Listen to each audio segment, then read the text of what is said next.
Hello and welcome to the TBGPodcast, where we talk about identity, who we are, and who we are meant to be.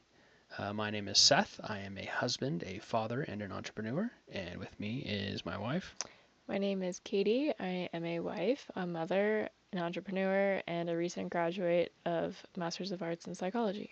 Yeah, you have more things on your list than I do. Yeah. Busy person, busy body. So anyway, today, welcome to the podcast. We hope you enjoy it. Today we're going to be introducing the topic of masculinity, kind of giving a broad overview of that. We'll see how far we get in this podcast. It might end up being a two-part, but yeah, in the previous podcast, as you know, we've been talking about faith, and we've kind of done a few different iterations of it, kind of expanding on the idea.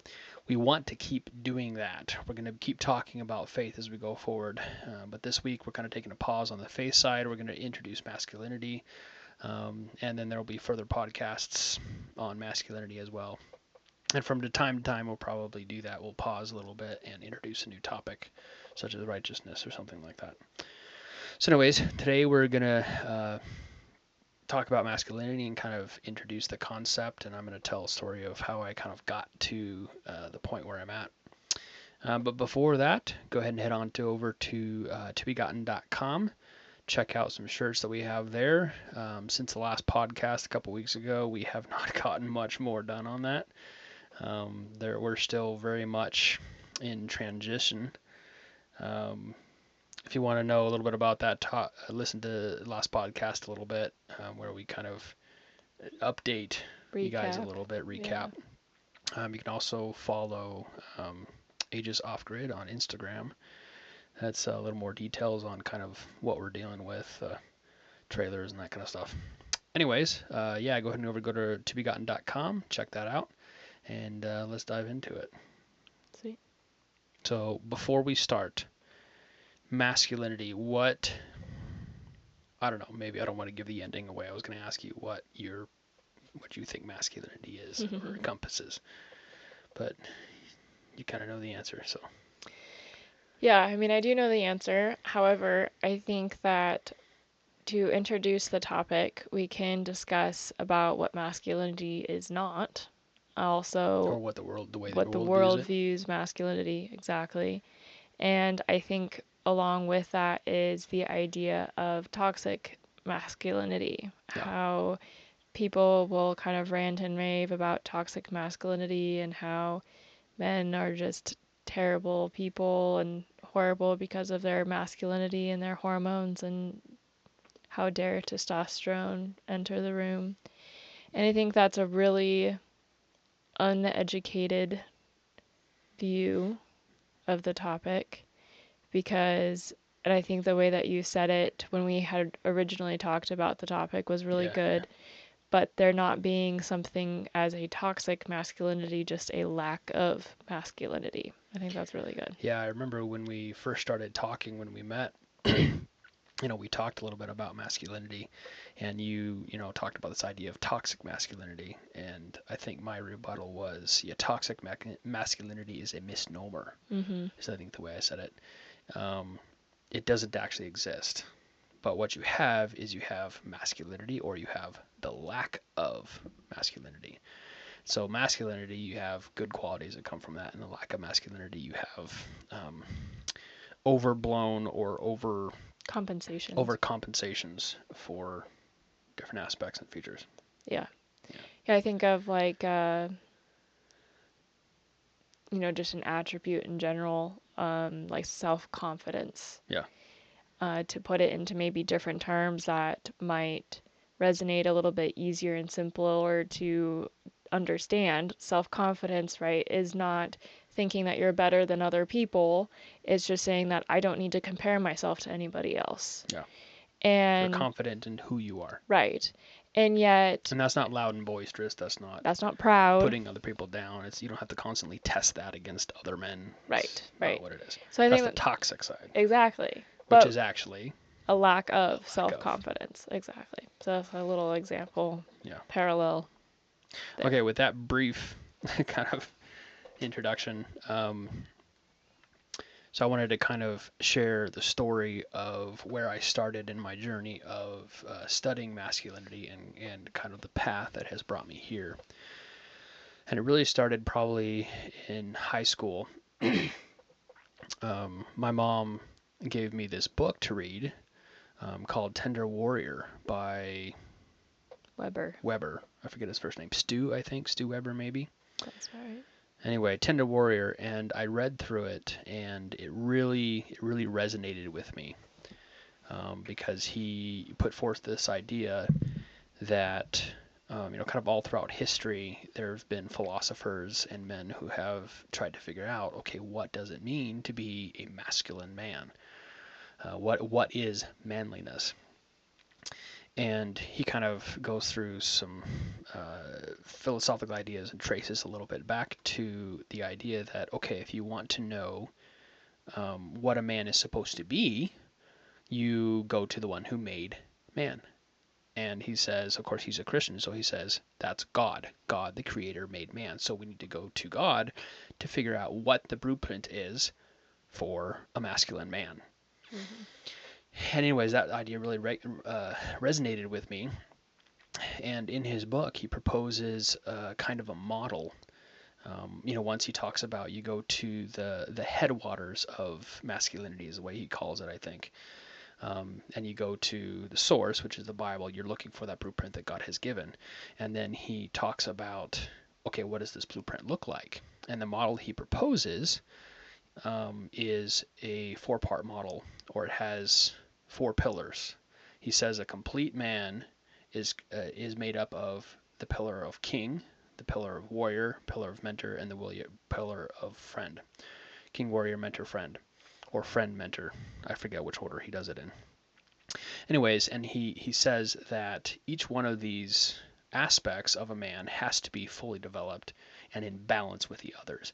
Otherwise, you get this effect of lack of masculinity and you get these toxic traits that the world sees. Because if you have that warrior side overdeveloped, then you're going to be very defensive or very combative, and that's all the testosterone, all that kind of stuff.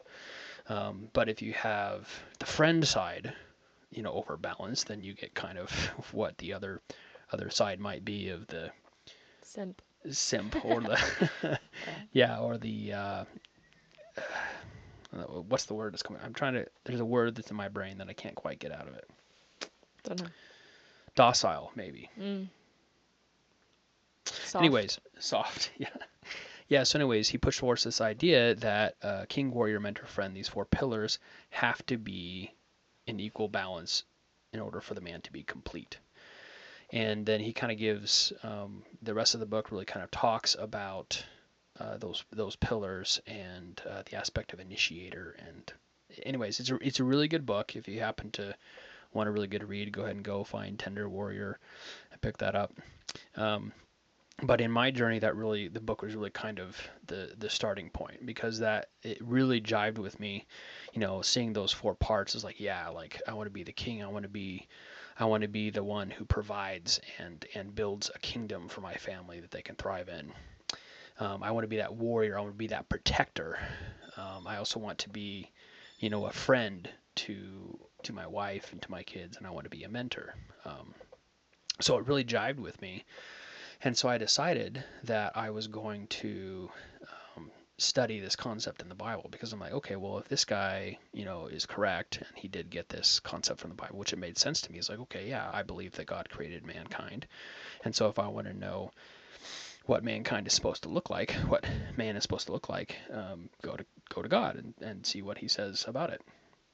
And so I started studying the concepts in the Bible. And I started with king. And my plan was to look up every single instance of king or kings or kingdom or any form of that word king in the Bible. And I was going to read through that passage and I was going to study it. And I was going to say, okay, well, if I find king here, like, how does the Bible depict the king? And then I was going to go through and I was going to find warrior and I was going to find mentor and friend. Well, there's a lot in King. There's I've got it written down in one of my study notebooks, but it's like over 2,000 instances or something like that. Anyways, I'm like, okay, well, I guess I'm gonna be studying this for a while, and I dove in. Um, and the funny thing about it is almost right away, not quite right away, but within a couple of studies, I ran into this idea of priest. That one of the characteristics of a king was to be a priest, and it's the part in Genesis where Abraham gives tithes to Melchizedek, who was a priest of the Most High and king of Salem. Mm-hmm.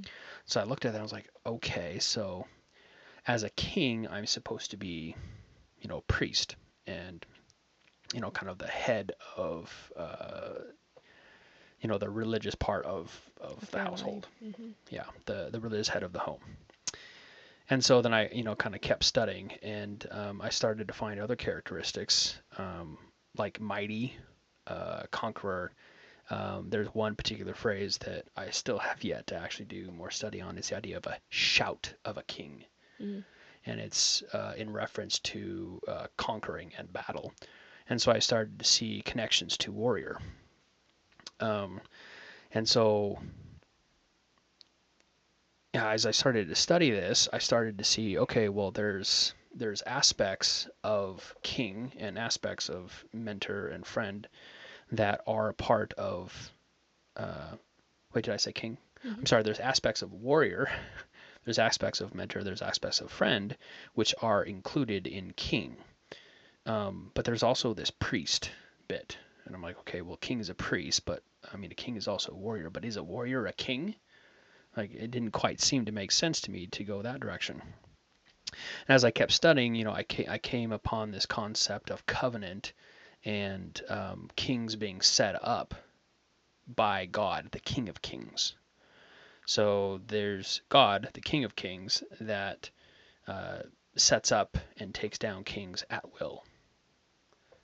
And I found that very interesting. And anyways, at this point in time, I kind of took a break from King for a short bit, and I decided to study the concept of the Book of the Law, because I think I did a word study on a particular verse.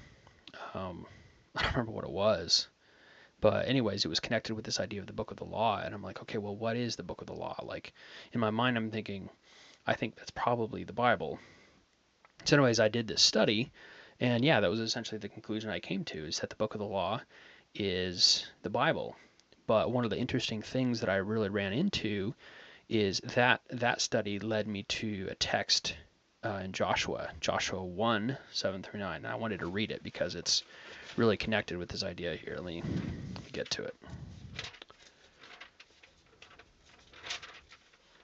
Joshua is much further than you think.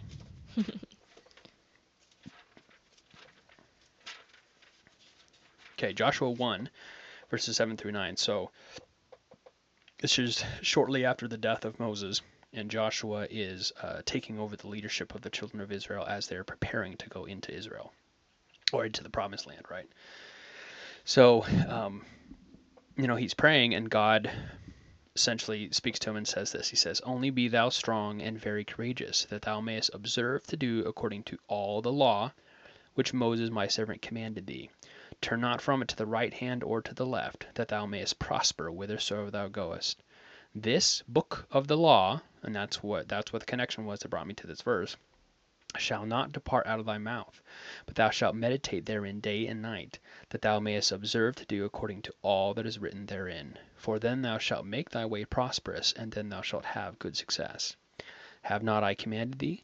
Be strong and of a good courage. Be not afraid, neither be thou dismayed, for the Lord thy God is with thee whithersoever thou goest."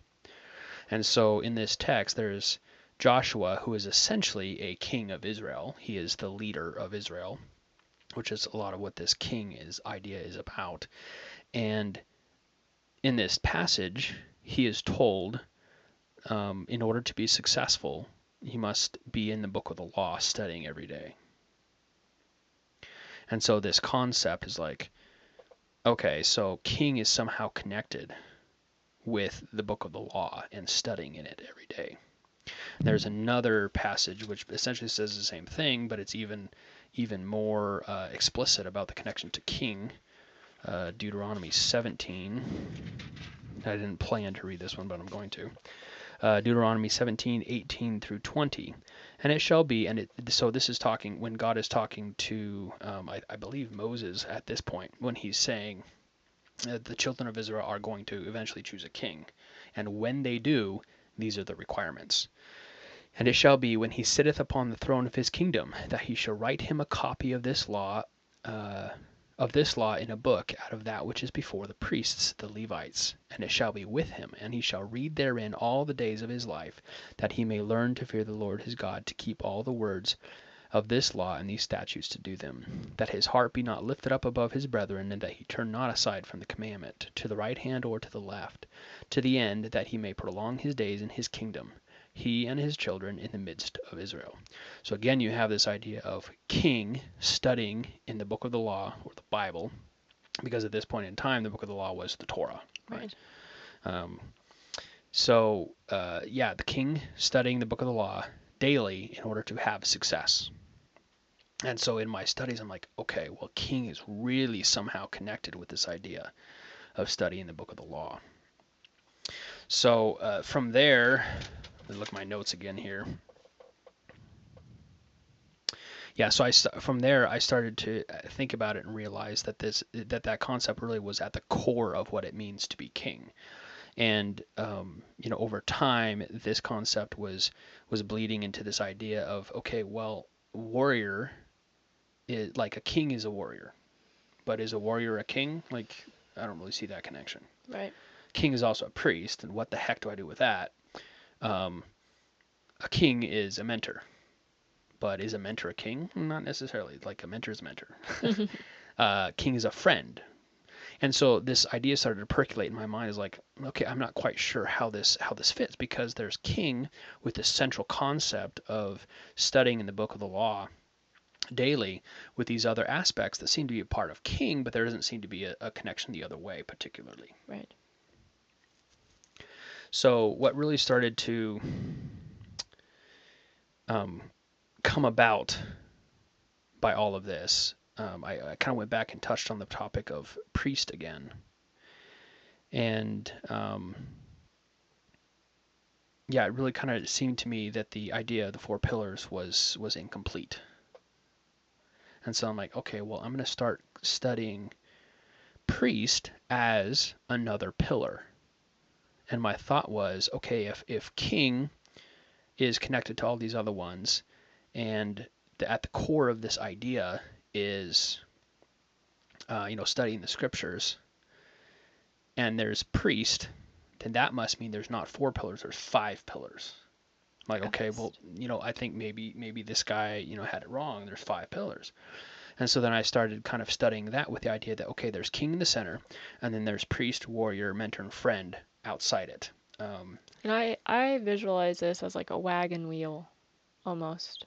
Sure, give me wagon wheel. I kind of visualize it as what's the ancient Greek building with the pillars and the circle or whatever, Parthenon, something I like don't that. know. Anyways, a great giant building is the way I visualize it, with a central pillar and pillars around it. But anyways, so my conclusion at this point in time was there's five pillars. This guy was wrong. He missed one. And then I ran into provider. I'm like, oh shoot. How many pillars are there? And so I started to really see this picture as I went through. I was like, okay, well, also in Genesis 1:1 it says God is a creator. And I just really started to picture that, like, no offense to this guy, he's a great author. I love his book, but I think he had it wrong, because he's essentially says there's four pillars and they all got to be in balance. And when I started to study it in the Bible, what I found is there's a central pillar. That central pillar is king. At the core of king is studying the scriptures and learning from the King of Kings, because remember that King of Kings sets up kings and takes them down. And so there's the king who learned from the King of Kings by daily being in the book of the law. And that is the center of this building. And then around it are aspects of king other pillars which are parts of king that are tied to it: mentor, warrior, friend, protector, wise man, just all of these things, creator, priest.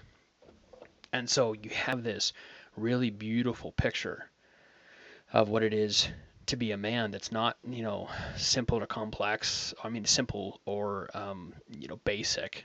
Which is often what's kind of promoted, I feel Yeah. like. And I feel like, especially in pop culture, anytime you have a man portrayed, he's often, kind of put down and not the smartest one in the room, and all this kind of stuff. Fat, listens to his Particularly, wife. I think, from Disney. Disney, I think, was really Yeah. bad about that kind of thing Well, with a I'm lot of thinking their of like shows. Family Guy, Yeah. the sitcom. I mean, he's horribly, Yeah, it's always the father of the family that is the dope. yeah, the butt Yeah, of the the butt jokes. of the jokes. And even in Christianity, and this was something that, was kind of irking me a little bit, especially as I started to study this. Even in Christianity, you have kind of this concept that God went through at creation and he created all the animals, all the fish, all the birds, blah, blah, blah, blah, and then he got to man and he made Adam. And then, after that, came the crowning work of God's creation, the woman. I mean, women are awesome, but Yes, they are. And we're going to go more into this concept, but as I started to study this, it didn't quite hit right with me. Because if that's true, that man is just this simple creature who was made to take care of and protect this crowning act of God, which was woman, okay, well then what the heck is this? King, warrior, mentor, friend, like it's an incredibly complex and beautiful picture of who a man is supposed to well, be. and what I think is really interesting with that thought and the culture behind seeing men as simplistic or rudimentary, I don't know what other words to use, but we see it in the Christian culture, we see it Yeah, in pop culture. But I think that then lends to women treating men or allowing men to be juvenile. yeah. Like, oh, I'm sure Men will be men. men will be when, There's yeah. even sayings about it. Yeah, right. Or like, oh, I'm gonna take a girl vacation, but I'm gonna make my husband all the food for the kids and I have a schedule because he's not gonna know what to do. And it's like I think women almost take on this position of knowing better than, Yeah, and then that just perpetuates this cycle. cycle. And because we know, like in psychology, right, that people, not just men, but people will live up to your expectations of them. So if you're expecting them to be lazy and not very intelligent and all the things, like they're going to satisfy those Yeah, expectations. yeah, And so then what we see is women who are overwhelmed, overworked, and because they are electively taking on the weight to manage because well I have to be thinking about these things and planning all these things because well my husband's just like an ox in a field, like I have to point him in the direction that I want him to go. And so then and that then gets into our church culture. yeah, And I mean it's a very dangerous um, disease, I'd say. I don't yeah, know, like I really have seen it affect a lot of families yeah, with really strong women, and that's something that will be said very proudly. Well, we're a family of strong women. yeah. And you see a lot of homes where the women are the ones who wear the pants. Yes, They're the ones who wear the pants in the relationship. and that is not biblical. No. And yet they will. This is the interesting thing, though. They will talk about it and be like, "Oh yeah, the man is the head of the household." Right. But But then I'm they say that woman is the crowning creation of God, and that man is simple by comparison. right. Well, and that's what going back just with man, these individuals or these families, right? They will say that the man is the head of the Yeah, home, but yet you can very clearly see who is in charge. in charge and like the puppeteer, Yeah, like um and so you might believe that, but if you're not actually adhering to, yeah, it doesn't matter really. yeah. Well, I think that touches on the idea of faith. Because, you know, the Yeah. works part, like if, excuse me, if you're convinced of a thing, but your actions are different than it, like that's not faith. Right. You don't have faith. You don't have faith. Yeah. Yeah, and I mean, I feel like, I mean, maybe we should just talk for just a moment on what does that look like? Like, what does it look like when families are being ran by women under the disguise of the man? Like, what is that like? Can you give me an example of how that shows up? Okay, well, this might be slightly touchy just because I have experienced a few different families of such Yes, I can think of design. numerous. Yeah. Um, it tends to be very rules based, very works based, Mhm. very critical. But although the outward appearance is always top notch, Oh yeah. but there's a lot of dysfunction internally. And yeah, they're not good at relationships. They're so many words. Yeah. I mean, I could tell stories of experiences I've had with families of such Natures. natures. What Yeah. else? Did you have something else in mind? Like what? I mean, I didn't have anything very specific in mind, but I think that what I want to touch on is the mental health of the woman Mm, of the family and really the man of the the man, yeah. family too. Um, but I guess for a moment we'll make it about women again, since that's just what we do is Make it women about make it about women. But I feel like it's well intentioned, as in like the woman in the family doesn't step into this role out of a malicious intent. Like I think culture plays a huge women. Oh factor, yeah, and our, you know, even our Christian culture and the whole crowning achievement and men being simple and all that also plays into this role. And so they're kind of like biases that you yeah, really just go unchecked. And then, you know, any good Christian woman that I've talked to will say, well, you, of course, you need to respect your husband. yeah, And yet then they'll turn around and be horribly disrespectful to their husband, you know, right in front of you. yeah, And I for one, I think the husband or the male counterpart mental health is obviously affected yeah. by that. Oh yeah, But also like the woman's side. And I think that it's just this raging problem that's going on where we are forcing men to practically be less competent by your own expectations of their competency. yeah, Does that make sense? yeah. And then that's just putting more weight onto yourself because you expect them to be Incompetent. incompetent. Yeah, And then they begin believing, the male part begins believing that they're incompetent. yeah. And so then they start coming back to the woman, second guessing their decisions, which then just around and around we go in this cycle now where the men become more and more and more incompetent and the woman becomes more and more authoritative. Yeah.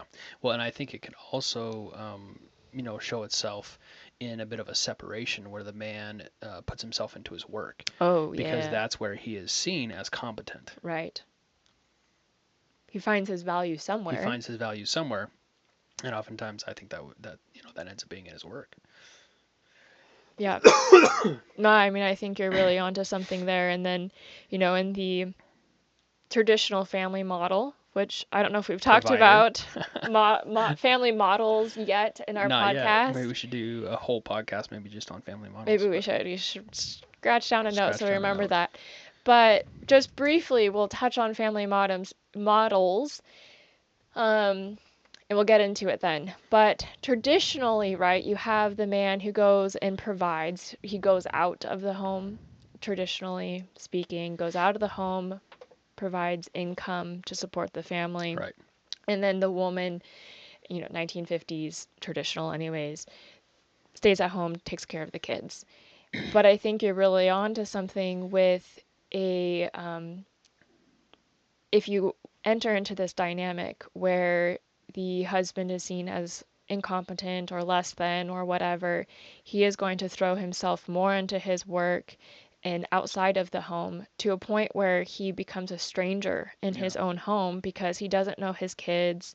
He and it's not like a not putting down these men at all, because how can you? Like, if you're never around, like, Right. how can Yeah. you get to know your kids or know what's important to them, like, without considerable effort? And yeah. Yeah. We were once told a short story, kind of in passing in conversation, by a man. Well, I guess it wasn't necessarily well, yeah, it was a story about it, but the part of the story that really hit home to me was he said that whenever he held one of his daughters, Oh, yeah. she cried She'd and scream. screamed Yeah. and fought to go back to mommy. And I just thought about that and holding my own baby boy, and it's like, man, that would break my heart. Yeah. Now, And that's I not, think, and that's not to say that our kids never show a oh no, parental no, preference. no, no, that happens quite often. Yeah, but to say that, like, the expectation was that his daughter would scream. Yeah, and I think in this story, he specifically is like, here, why, to his wife, like, give me my daughter, because he wanted her to scream to get a result out of whatever situation he was in. Right. Yeah, Yeah, and that I just remember you when that we got just that. that just broke my heart, and I'm like, yeah, I mean that shows to me a somewhat absent father, because essentially this little girl did not know her father. Yeah, I'm terrified to be Was near terrified him. to be in his arms. And then, I mean, with that, it's interesting just on the basis of girls' self worth and self confidence is established before the age of 5. Yeah, And so then you think about, here is a father who's obviously more or less absent to his child's rearing in those formative years, which I feel like tends to be when men are the most absent, is during those years, because that's like the period of your life where you've graduated college, you've gotten your degree, you're building your career, you're in and you're your first few years of career, and you're right. building. And you have your Yeah, family, so you're really hustling on the work side. And well, my kids are young, they're not going to really, remember. remember anyways. But these are formative years, and girls in particular, their self confidence is found in that relationship with their Father, father. which comes back to this idea of masculinity. Masculinity is a massive topic. I'm Okay, really this is the trying. This is the introduction. introduction to it, and it just goes into so many facets, because there's so many ways that it affects things. It affects relationships between men and women. Before dating, during dating, after dating, during marriage, it affects all of that. It affects your relationship to your kids and their mental health, And their relationships. right? And it affects your relationships with people around you in general. Hmm. There's I think there's a reason why this is really kind of a big topic in culture, masculinity, and the manosphere. I think the culture has, in the last decade or so, are really kind of gone to, what do they call them? They're Oh, yeah. going their own way or something like that. They have an acronym, don't they? Yeah, it's an acronym. I'm trying to remember what it is. It's like men going their own way or something like that. Yeah. You guys listening may know what I'm talking about. But anyways, it's really prevalent with a lot of these influencers, men, Hmm. who are putting forth these ideas of masculinity, and a lot of it has to do with being strong and being confident and being competent, and all of these things, and putting aside behaviors, simpish behaviors. That's Right. kind of the other side of it. That's really talked about a lot, is the idea of the simp. The idea of the simp is a man, or rather a boy, but the idea is that this is a man who chases women, who follows after women, who does everything that they say. And there's that dynamic that's talked about, that the simps, um, they're always the best friend that the girl Hmm. always rejects. And yet he continues to cling to this concept of this girl that he's in love with or whatever, but she never chooses him because he's a simp. And so they put forth this idea that you be a strong masculine man, you don't be a simp, you reject that, and you will get the women. That's kind of this manosphere culture. Yeah. And I But it's think, also lacking. right, it's definitely also lacking. But it touches on, it's rebounding against Hmm. the cultural forces of making the father the dope. Yeah. Right? It's a rebound against that. Um, and it definitely has parts to it that are correct. Like, a man should be strong, a man should be confident, a man should be, a lot of these things. He should not be, simp and do these behaviors. But But he should be a friend but he and should a be exactly mentor. from this model. He should be a friend. He should be a mentor. He should be so many more things than just what this manosphere culture is portraying. Yeah. Yeah. So, anyways, there's so many. Where were we even going before I I don't know, got but onto like this? if we go back, we were talking about formative years Yeah. and how your a husband is absent in those formative years, so the self-confidence is lower. And I assumed the direction you were going with that is now the cycle gets perpetuated because she's going to have possibly a lower self-confidence, which then means that she will surround herself by men who are maybe abusive or rougher or whatever, and be accepting of the behavior, or they're absent and avoidant like her father. Yeah. That's probably more likely. And then then the cycle repeats with our own children, with the attachment styles and all of that playing into it. So Yeah. Yeah. There's so much that we could go into there. Excuse me. I think maybe what we should do to wrap up. I won't go through all of this here, but I want to dive a little bit deeper into this picture of masculinity and how it comes from the Bible, because there's a couple important distinctions that I want to make. Okay, how do I want to do this? I think maybe I just want to read through a couple texts here, and then I'll talk about the concept that I'm thinking about. First text is in Genesis 1, of course, which, by the way, as we continue to talk about kind of this really big, broad topic of masculinity and, by extension, femininity, we'll probably keep coming back to this verse. But Genesis 1, verses 26 and 27.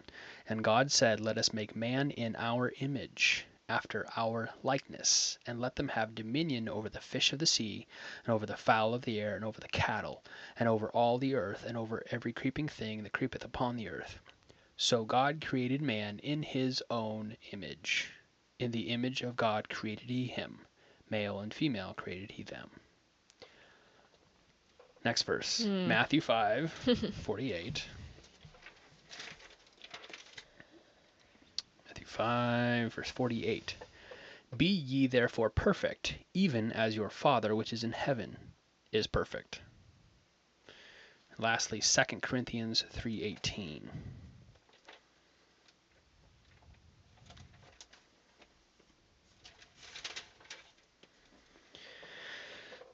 But we all, with open face, beholding as in a glass the glory of the Lord, are changed into the same image from glory to glory, even as by the Spirit of the Lord. So the idea from these three texts is essentially that we are made in the image of God. Literally. Figuratively, all the things. And what I want to highlight in particular is that the model that was in this book, Tender Warrior. I think a distinction, though, is that we're not saying we are God or No. gods. Image. I just want to really clearly articulate that. Okay. Yeah. It's the example is of like a mirror, right? I think the language is perfect on this because I think this is pretty accurate. If you look in a mirror at any object, right? A ball. A ball, for example. You look in the mirror, what do you see? A ball. Do you see a ball? No, you don't see I see the a ball. reflection of the ball. You see the image of the ball. Yeah.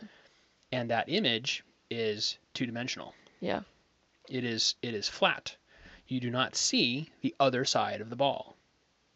And so the important distinction is that if something is made in the image of something, there is information lost. There is dimension that is lost. Right. It is not the thing. Yeah. It is only, it looks like the thing. Yeah. Which if you do a study of that word image, particularly in Genesis, that's the idea, is it looks like it. Just another good example is like an actual car and like a Matchbox car, right? Yeah. Where You can tell, yeah. You have these models of vehicles that you can tell. It's like, oh yeah, that's a Toyota Land Cruiser or a Dodge Charger or whatever, because it looks like it. But are you going to get in it and drive? No. Yeah. Not even close. So it's the image. So the image is very distinct from the thing itself. Mhm. Yeah.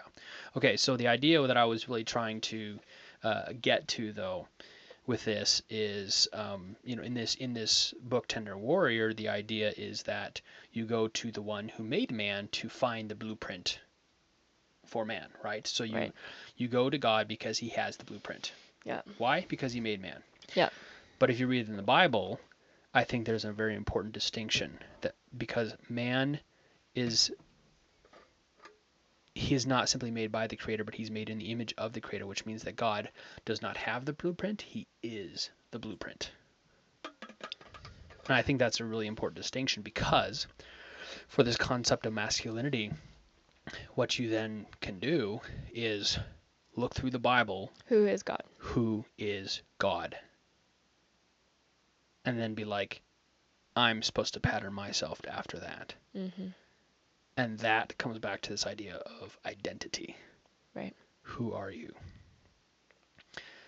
And so, yeah, man, this goes in so many different directions. It's kind of insane. Yeah, like the femininity layer.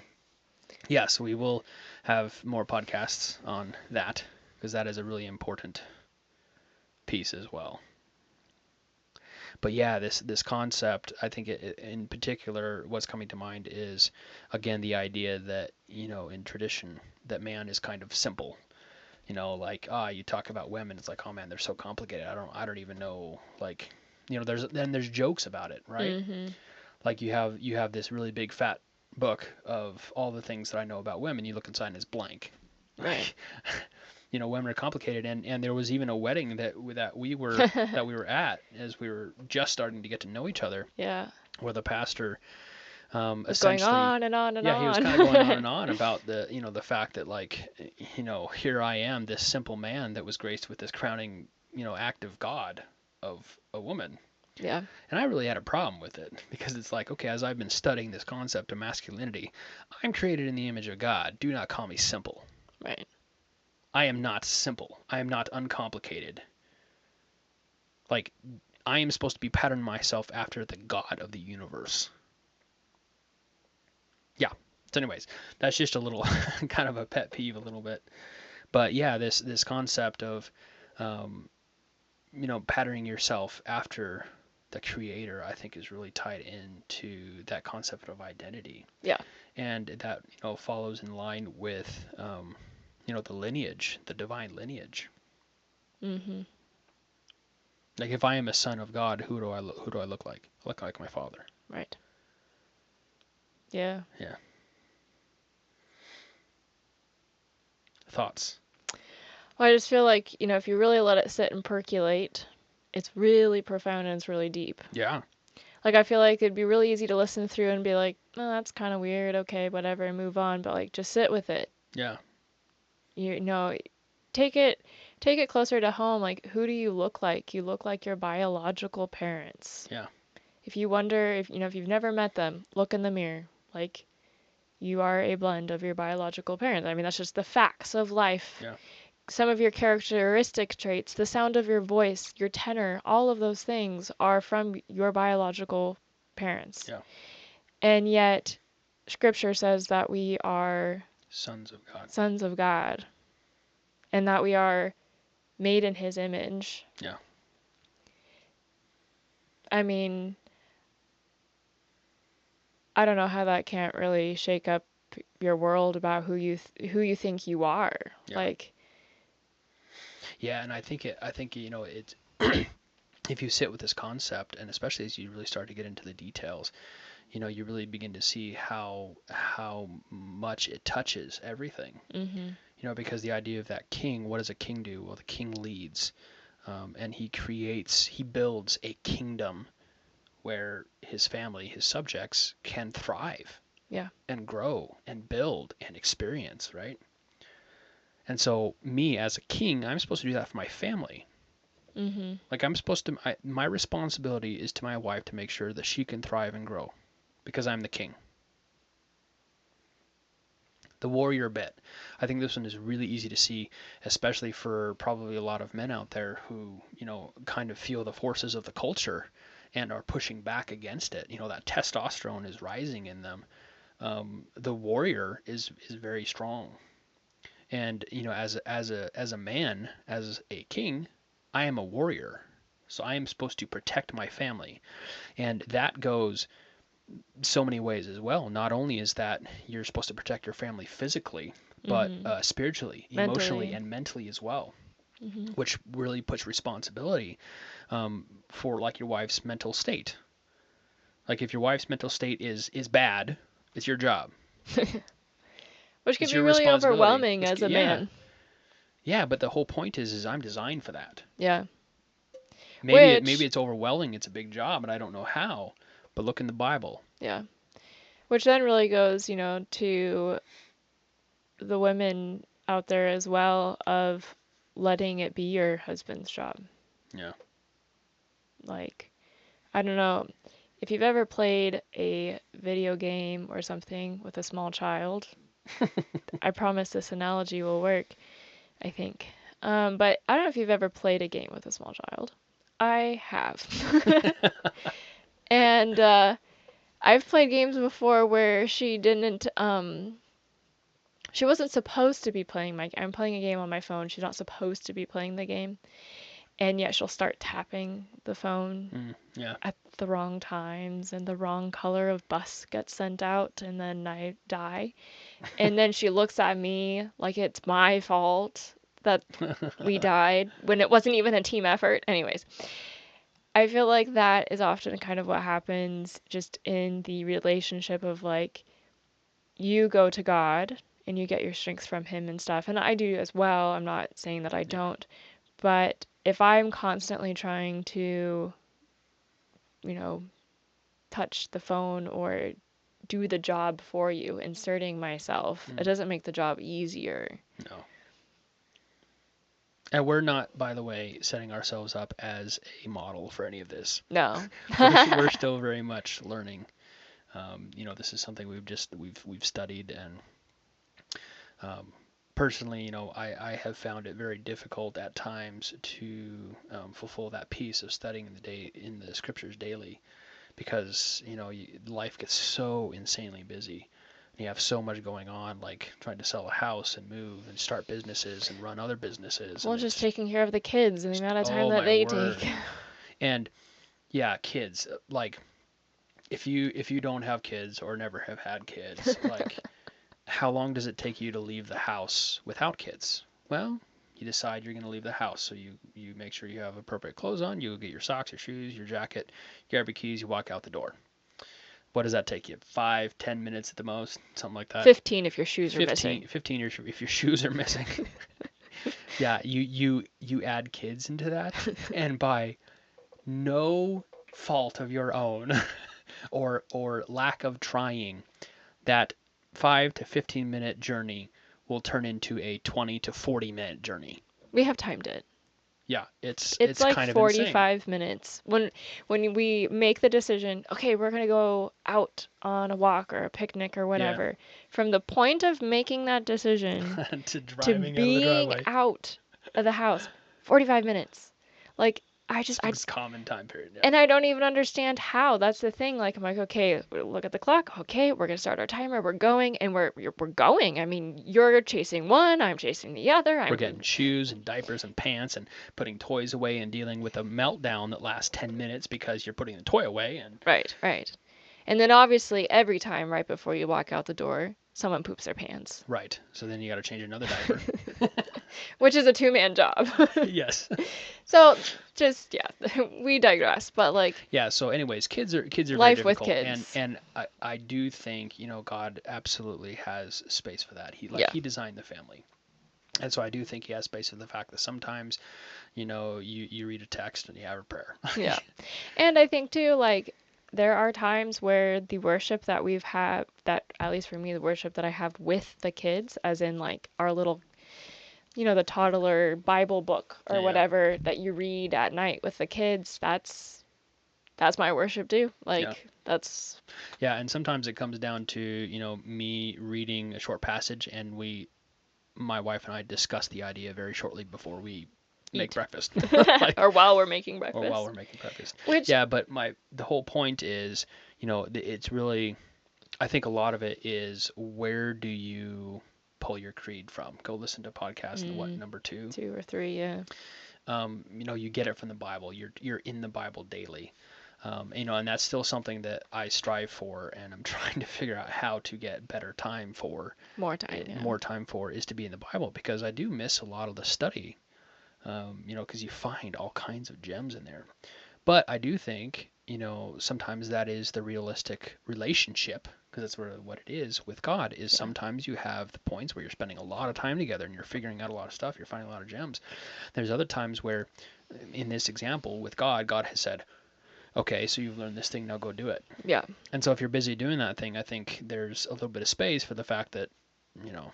Right. Anyways, that's a little bit of an aside. You were going to say something? Oh, I was gonna say, like, I think that having where you read something and then we discuss it while we're making breakfast or whatever has value, because there's times where our daughter, then she'll go and be rambling Oh, on yeah, about so cute. whatever topic we've been talking about, and it's missing a lot. Oh, yeah, she's got a couple of the keywords. Yeah. But the inflections and the Bible says, and what about in this book, like she has And all of, Jesus' love for you. And right. Yeah, and so she's preaching along, and every time she does that, it makes my heart just full of joy, because I know that she's seeing that from us, like we're yeah, modeling, talking about Jesus and the love that we have for him, and she's picking up on that even though she's 4. yeah, Like, and so I think that is also where I feel grace yeah, in the whole journey yeah, of not having those hour-long personal yeah. deep theological Studies. studies, Yeah. because they are very difficult to get in this season. Yeah, and I think that makes me think of the idea in Pilgrim's Progress. I think it's probably other places as well, but the idea that when a warrior um, gets married, in fact, I think it might be in maybe one of the first 5 books for a warrior of Israel or something. Anyways, in the first year after they get married, they are not to go and fight. Mm. They are to stay home. And so I think maybe that kind of the purpose there is, and oftentimes it's said the purpose is, to make the relationship with your new wife and build that. But I think maybe there's also some part there for the kids, because young kids are very hard and it is a two-man job. Yeah. I I don't know how all those stay-at-home moms that are doing it all by themselves, I don't know how. I think there's probably a lot lacking. I feel like, other than just, yeah, like pulling yourself by the bootstraps and letting things slide and doing the best you can, but like there's so many days where I'm just so grateful that I'm not doing it all alone. Yeah. So, So this is a thought. I'm not entirely completely serious, but I kind of am. That a masculine man is an entrepreneur. builds a amen to builds a that. builds a business from home, because if he's Yeah. away working, he can't help his wife. Yeah. He's And got to I work think from home. that I think a good, you know, relationship, the wife's there building it too. Yeah. Like, Oh yeah, that goes into femininity. mhm. Pulling her goods from afar. Yeah. Proverbs 31. Yeah. Yeah, so anyways, I hope we have not rambled too much around all over the place. This topic is really big, and I do think it's going to somewhat be difficult to organize, because it touches on, the fingers go so many places, and it touches and collides with so many concepts. But I do think, I think that's reality, because if I feel like in kind of traditional Christianity, you kind of have these boxes with theology in them, right? Yeah. Yeah. And it's like, okay, well, we're going to talk about faith or whatever, and here's this box of theology on faith, and there's this topic and this topic, and I feel like a lot of times it's really difficult to see any of the connections between them and how it all works. But reality, here's an example: the engine in a vehicle. Like if you just talk about the piston is not separate from the connecting rod. No one knows what that means. Some people know what that means. Inside the engine, there's a piston, and connected to the piston is the connecting rod because it connects the piston to the crankshaft. Uh-huh. So if you talk about the crankshaft and you talk about the piston, Yeah. it's separated as these two ideas, but you never tell how they're connected. Right. You still don't know how it You works. still don't know how it works. Yeah. And so I do think that's kind of reality when you actually get down to studying the Bible, which, Yeah. man, there's a lot there about God and reality and faith. Mm-hmm. But anyways, you really start to get down and study the Bible, study some of these concepts. What do you see? Connections. Yeah. You see how masculinity ties in with faith. You see how it ties in with identity. You see how it ties in with righteousness. And all of these things begin to have tendrils that meet each other. And then you get a picture, not just pixels Right. all over the place. You get a picture of what reality is and how it works. Mm-hmm. And then you can begin to actually live it. Yeah. Yeah. So I think the key takeaway from today, though, would Yeah. be that men are not simple. No. They are patterned after the King of Kings. Yeah. And At the core of that is study of the scriptures. at the core of it is studying the scriptures. Get to know your Creator so you can then understand a little bit better who you are And who you're supposed to and be. who you're supposed to be. Who you are begotten by and who you are to be gotten by. Exactly. Exactly. All right, well, I think maybe that's a really good place to land. Like I said, we're going to continue to go over this topic. I think probably in this series, I'll probably at least go over, one podcast per big Pillar. thing, like per pillar, warrior, mentor, friend, priest, creator, provider, wise man. These are ones that I have written here on my paper. Yeah. And so we kind of want to go through that. We also need to do another branch of femininity. Mm-hmm. I think that one's a really interesting one as well. But then we also want to continue talking about faith. I think probably the next idea with faith is a connection of speech.